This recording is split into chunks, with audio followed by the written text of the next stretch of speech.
Hello दोस्तों, स्वागत है आप सभी का हमारे चैनल में। आज हम कहानी सुनेंगे विष्णु प्रभाकर जी की, जो कि है जज का फैसला। सवेरा होने पर हमारे सेकंड क्लास के डिब्बे में काफ़ी यात्री आ गए थे। जब गाड़ी स्टेशन से चली तो वे सब मौन थे, परंतु मार्ग न जाने किस किस सूत्र से होकर उन सब में वार्तालाप आरंभ हो गया। बेटा स्टेशन गुजर जाने पर सहसा एक प्रौढ़ सज्जन, जिनकी सघन श्वेत भौहें चमकीले नैनों पर छज्जे की तरह छा रही थीं, बोले, यहाँ पर एक बार बहुत भयंकर दुर्घटना हो गई थी। रेल यात्रा के इतिहास में अनेक कारणों से वह अभूतपूर्व रहेगी। उसमें 100 से भी ऊपर यात्रियों की जाने गई थी और उससे भी कुछ अधिक यात्री घायल हुए थे। इस पर नदी की तरह चर्चा ने अपना मार्ग बिल्कुल बदल लिया। यद्यपि हम में से कोई भी यात्री उस दुर्घटना का साक्षी नहीं था, तो भी कुछ लोगों ने ऐसी दूसरी दुर्घटनाओं को देखा था और उनका वर्णन करते करते वे ऐसे सहम रहे थे जैसे वे दुर्घटनाएं अभी घट रही हों। एक स्वस्थ और लंबे तगड़े युवक ने जब 2 आप बीती रोमांचकारी घटनाएं सुनाई तो हम सब ठगे से उसे देखते रह गए। वह इंजीनियर था। एक बार वह चलती ट्रेन के नीचे आ गया था। यद्यपि उसका शरीर जख्मों से भर गया था, तो भी उसके प्राण बच गए। कैसे बच गए, यह वह स्वयं भी नहीं जानता। जब वह गिरा तो उसने पाया कि गाड़ी स्टेशन में प्रवेश कर रही थी। उसकी गति निरंतर धीमी हो चली है और उसने डब्बे में चढ़ने वाली पैड़ी को कसकर पकड़ लिया है। इतना ही उसे स्मरण है, लेकिन दूसरी घटना बहुत भयंकर थी। पौड़ी गढ़वाल से कोट द्वार लौटते समय उसकी बस 250 फुट नीचे गड्ढे में जा पड़ी। 10 व्यक्ति वहीं मर गए और 5 अस्पताल में पहुंचकर चल बसे, पर वह कुछ जख्मों के साथ बच गया। कैसे बच गया, यह पूछने पर वह इतना ही कह सका, बस बच गया, अब आपके सामने बैठा हूँ। युवक की यह कहानी सुनकर हम सबको रोमांच हो आया और हमने उसे बहुत बहुत बधाई दी, पर उसने शरारत से मुस्कुराकर कहा, दोस्तों, मैंने मौत को ही नहीं छकाया, बीमा कंपनी से हर्जाने के रुपए भी वसूल किए। इस पर कहकहा लगा और जब वह शांत हुआ तो दुर्घटना की चर्चा शुरू करने वाले प्रौढ़ सज्जन, जो एक सेवानिवृत्त जज थे, बोले, अपने इंजीनियर मित्र की तरह मौत को छकाने का अवसर तो मुझे नहीं मिला, पर हाँ, इस दुर्घटना से संबंधित एक विचित्र मामले का न्याय मैंने अवश्य किया है। एक मित्र बोल उठे, आपका मतलब वेटा रेल दुर्घटना से है? जी हाँ, शायद इसमें कुछ षड्यंत्रकारियों का हाथ था। राजनीति सत्ता प्राप्त करने के लिए सैकड़ों निर्दोष व्यक्तियों की जान ले लेना आजकल एक फैशन हो गया है। जज महोदय ने निहायत गंभीरता से गर्दन हिलाकर कहा, मित्रों, उस मामले का संबंध ना तो किसी प्रकार की राजनीति से है और ना दुर्घटना के कारणों से, तो उसका संबंध मानव चरित्र से है। इस पर इंजीनियर ने अनुमान लगाया, ऐसे अवसरों पर कुछ शरारती लोग अपना उल्लू सीधा करने से नहीं चूकते। जब भले यात्री भायातुर हो इधर उधर भागते हैं तो वे दुस्साहसी सहायता करने की बात कहकर उन्हें लूट ले जाते हैं। आप ठीक कहते हैं, तीसरे भाई ने उनका अनुमोदन किया। वे लोग घायलों और मुर्दों तक की जेब कतरने से नहीं चूकते। इसके बाद चौथे, 5वें, 6ठे और 7वें अर्थात डिब्बे के हर यात्री ने अपनी उर्वर कल्पना शक्ति का प्रयोग किया, लेकिन जज साहब ने सिर हिलाकर उन सबको गलत साबित कर दिया। आखिर जब सबके अनुमानों का खजाना खाली हो गया तो जज साहब ने कहना शुरू किया, उस दुर्भाग्यपूर्ण रात्रि में जो यात्री सफर कर रहे थे उनमें एक महिला भी थी, अपूर्व सुंदरी। उस महिला के विवाह को यद्यपि 5 वर्ष बीत चुके थे, तो भी वे नवविवाहित दुल्हन की तरह लगती थी, उसी तरह मोहिनी और लचीली। उसके लंबे पतले नील नयन, पतले नासापुट कोमल मुख, किंचित नीले भूरे सघन केश देखकर भूख मिटती। वे प्राचीन काल की उन सुंदरियों में से थी जिनके देखने मात्र से तिलक पुष्प कुसुमित हो जाता, और जब वे मृदु मंद गति से मुस्कुराती तो चंपा के फूल भी हंस उठते। इन 5 वर्षों ने उनके व्यवहार में जो कुछ अंतर डाला था, यही था कि अब वे कुछ नटखट भी हो चली थी, लेकिन इसके कारण से अपने पति को और भी प्रिय हो गई। इनके पति उस ट्रेन में उनके साथ थे। वे इंटर क्लास में थे और सहयात्रियों ने उनके लिए पूरा बर्थ छोड़ दिया था, क्योंकि उनमें से बहुतों को यह गलत फहमी हो गई थी कि वे अभी अभी विवाह करके लौट रहे हैं। बहरहाल उनकी ज़िंदगी एक रंगीन पैमाने की तरह थी, जो केवल उन्हीं को नहीं महका रही थी बल्कि आसपास वालों को भी खुशबू से तर कर रही थी।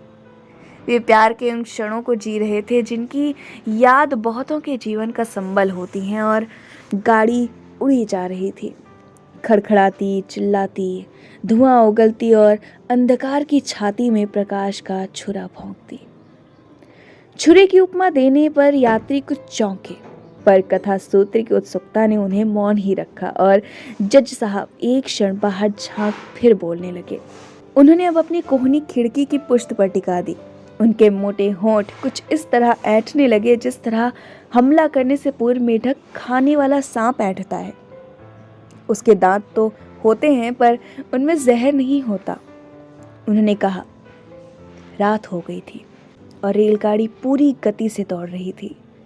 प्रायः सभी यात्री ऊँघने लगे, पर वह दंपति अब भी प्रेमालाप में व्यस्त था। पत्नी ने कई बार कहा, अब सो जाइए। पति ने मुस्कुराकर जवाब दिया, न जाने क्यों आज नींद भी तुमसे बात करने को उत्सुक है। तो मैं सोती हूँ, सपनों में उससे बात करूंगी। पत्नी खिलखिला पड़ी। पति बोला, अब जो है वह क्या सपने में कुछ भिन्न है, तुम स्वयं एक सपना हो। पत्नी हंस पड़ी। स्वप्न एक भावना है, पर मैं सत्य हूँ। तुम्हारे सामने बैठी हूँ, तुम मुझे छू सकते हो। और इस तरह बातें चलती रही, प्रेमियों की निरर्थक बातें, आदि और अंत से हीन, पर जीवन को शक्ति और सुगंध से भरने वाली। लेकिन कुछ भी हो, समय की शक्ति की किसने थाली है। आखिर उनकी पलकें भारी हो गईं, परंतु वे अलसाई झुकी पलकें उन 2 प्रेमियों के हृदयों को और भी मादकता से भरने लगी। वे मरमर ध्वनि में फुसफुसाने लगे। तभी अचानक एक झटका लगा। वे बुरी तरह हिलाए, गाड़ी जैसे लड़खड़ाई। शड़ाक छू का अनवरण उठने वाला शब्द कहीं टकराकर भयंकर वेग से चीखा, जैसे उस क्षण समय और गति में संघर्ष छिड़ गया। भीषण गड़गड़ाहट के साथ सब कुछ उथल पुथल होने लगा। यात्री नींद में चीखे और जागने से पूर्व गिर पड़े। देखते देखते समूचा वातावरण रौरव, आर्तनाद और मर्म भीति कराह से भर उठा। अंधकार ने उनकी भीषणता को और भी बढ़ा दिया। उस दंपति ने गिरते गिरते अंतिम बार एक दूसरे को पुकारा और फिर उस प्रलयंकारी गड़गड़ाहट में खो गए। हम यात्रियों को लगा कि जैसे वह दुर्घटना अभी घट रही है। हमारे हृदय कराह उठे, थक थक। लेकिन सौभाग्य से तब दिन का उजाला था। इंजीनियर ने साहस करके पूछा, तो गाड़ी पटरी से उतर गई और वे दोनों मर गए? मैंने अभी कहा था कि उस दुर्घटना में 100 से भी ऊपर व्यक्तियों की जानें गई थी, पर वे दोनों उनमें नहीं थे। क्या? इंजीनियर ने चकित होकर पूछा, क्या वे बच गए? जी हाँ, वे बच गए। पति महोदय के शरीर पर अनेक घाव आए, पर सभी आश्चर्यजनक रूप से साधारण। दूसरी ओर उनकी रूपसी पत्नी के घाव एक से एक बढ़कर असाधारण। क्या वर्णन करूं? उनके दाहिने पैर की हड्डी टूट गई, मुख पर दाहिनी ओर सिर से लेकर ठोड़ी तक मानो एक बड़ी दरार सी पड़ गई हो। इस दुर्घटना के 2 दिन बाद जब पति महोदय को उठने बैठने की आज्ञा मिली तो सबसे पहले उसने कहा, पत्नी को देखना चाहूंगा। उसे मालूम हो चुका था कि वह जीवित है और जिले के बड़े अस्पताल में ले जाई गई है, लेकिन डॉक्टर ने उसे बताया, मित्र, तुम्हें जल्दी नहीं करनी चाहिए। उनकी हालत अभी ठीक नहीं है। पति महोदय ने पूछा, वह होश में तो है? जी हाँ, अब उन्हें होश आ गया है। अंतिम वाक्य उसने बहुत धीरे से कहा। तो मुझे वहां ले चलिए, मैं उसे देखना चाहता हूँ, वह मेरी पत्नी है। जानता हूँ मित्र। डॉक्टर ने यथाशक्ति अपने को संयत रखा और कहा, यह भी जानता हूं कि वे अच्छी हो जाएंगी, पर क्या? उसने चीख कर पूछा। क्या उसे अधिक चोट लगी है? यही समझ लीजिए, पर वे ठीक हो जाएंगी, अवश्य ठीक हो जाएंगी। यह सुनते ही उसका बांध टूट गया और वह सिसकियां भरने लगा। डॉक्टर ने उसे हर तरह से सांत्वना दी, पर उसे शांति नहीं मिली। डॉक्टर ने अंत में कहा, अभी कई दिन उसके चेहरे की पट्टी नहीं खुल सकती, आप देखकर क्या करेंगे? वह आंसुओं में बड़बड़ाया, डॉक्टर, मैं उसका चेहरा नहीं, उसे देखना चाहता हूँ, उसे। और वह फिर सिसकियां भरने लगा और बार बार अपनी पत्नी का नाम लेने लगा। डॉक्टर आखिर मनुष्य था, उसने कोशिश करके उसका तबादला उसी अस्पताल में करवा दिया जहां उसकी पत्नी थी। शर्त यह थी कि वह पत्नी को देख सकेगा, परंतु बोलेगा नहीं, क्योंकि उसकी पत्नी को बताया गया था कि उसका पति अभी उठने लायक नहीं है। आप कल्पना कर सकते हैं कि जब उसने अपनी घायल पत्नी को देखा होगा तो उसकी क्या दशा हुई होगी। उसका हृदय भयंकर तूफान की गति से दौड़ रहा था। वह रह रहकर पीड़ित रोगी की तरह कांप उठता। उसने देखा उसकी आंखों के आगे धुआं सा उठा। पत्नी का एक पैर काट दिया गया है, पूरे सिर और मुंह पर पट्टियां बंधी हैं। वह देख नहीं सकता। वह धीरे धीरे उसके पास पहुंचा, बहुत धीरे धीरे।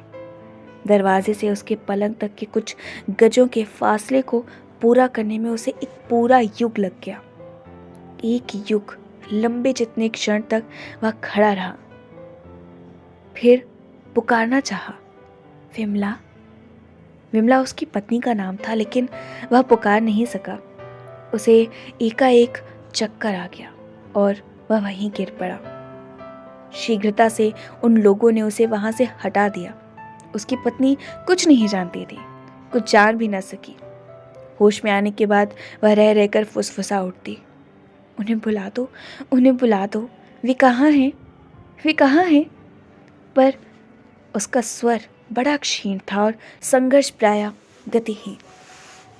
अगले दिन उसकी पति ने, जो एक ही रात में बूढ़ा हो गया था, बड़े डॉक्टर से पूछा, क्या मेरी पत्नी ठीक हो जाएगी? मुझे साफ साफ बता दीजिए। डॉक्टर ने आकंठ सहानुभूति भरकर कहा, मिस्टर, आपकी पत्नी के प्राण तो बच जाएंगे, पर मुझे दुख है, उसका एक पैर, एक आंख दोनों जाते रहेंगे। मुंह भी कुछ टेढ़ा हो जाएगा। मुंह भी कुछ टेढ़ा हो जाएगा, वह फुसफुसाया। मुझे बहुत अफसोस है मिस्टर, बहुत अफसोस है। 4 दिन पूर्व आपकी पत्नी अपूर्व सुंदरी रही होगी, पर अब आप सब्र करना चाहिए।